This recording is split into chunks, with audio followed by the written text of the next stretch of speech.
Hi friends, welcome back to my channel. నోట్లో వేసుకున్న వెంటనే కరిగిపోయేంత టేస్టీగా, ఇంట్లో వాసనతో హోటల్ రుచిని మించే చికెన్ కర్రీ ఎలా తయారు చేయాలో చూద్దాం. ముందుగా చికెన్ ముక్కల్ని 2-3 సార్లు నీట్గా కడిగిన తర్వాత అందులో ఉప్పు, పసుపు, కారం, జీలకర్ర పొడి, ధనియాల పొడి, అల్లం వెల్లుల్లి పేస్ట్ వేసుకుని కొద్దిగా నూనె కూడా వేసుకుని బాగా కలుపుకోవాలి. కలుపుకున్న చికెన్ ముక్కల్ని అలాగే ఒక 10 నిమిషాలు మసాలా పట్టేంత వరకు పక్కన పెట్టుకోవాలి. 15 నిమిషాల తర్వాత స్టవ్ పై ఒక కడాయిలో నూనె వేసి మసాలాలు అన్నీ కలిపిన చికెన్ ముక్కల్ని చిన్న మంటపై ఉడికించుకోవాలి.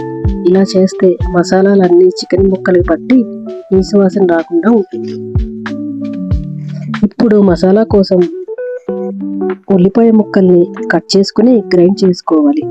మరొక బాణంలో కొద్దిగా నూనె వేసుకుని చిన్నగా తరిగిన ఉల్లిపాయ ముక్కల్ని వేసుకుని బంగారు రంగు వచ్చే వరకు వేయించుకోవాలి.